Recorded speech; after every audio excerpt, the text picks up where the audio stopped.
সুপ্রিয় দর্শক, আমরা আজ উপস্থিত হয়েছিলাম মেহেরপুর গাংনী উপজেলার কাথুলি ইউনিয়নের ধলা লক্ষ্মীনারায়ণপুর গ্রামে। আজ সকাল সকাল মেহেরপুর যৌথ বাহিনীর অভিযানে মেহেরপুর ধলা গ্রামের ইউপি সদস্য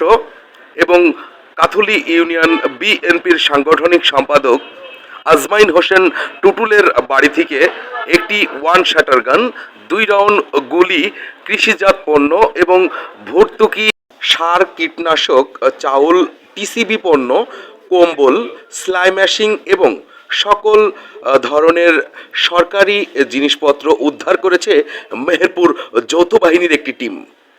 আজমাইন হোসেন টুটুল লক্ষ্মী নারায়ণপুর গ্রামের তার বাড়ি এবং কাথুলি ইউনিয়ন বিএনপির সাংগঠনিক সম্পাদক। হ্যাঁ প্রিয় দর্শক, দেখতে পাচ্ছেন সেই চিত্র আপনাদের সাথে শেয়ার করছি হাটবোয়ালিয়া নিউজ 24 এর পক্ষ থেকে।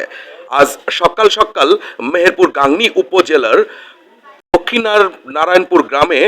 একটি অভিযানে গোপন সংবাদের ভিত্তিতে কাথুলি ইউপি সদস্য আজমাইন হোসেন টুটুলের বাড়ি থেকে যৌথ বাহিনীর একটি টিম সেখান থেকে এক ওয়ান শাটার গান এবং 2 রাউন্ড গুলি সহ কৃষিজাত পণ্য এবং দেখতে পাচ্ছেন যে সকল কীটনাশক, সার এবং ভর্তুকির যে সকল সার, কীটনাশক, টিসিবি পণ্য, কম্বল, সেলাই মেশিন, সকল ধরনের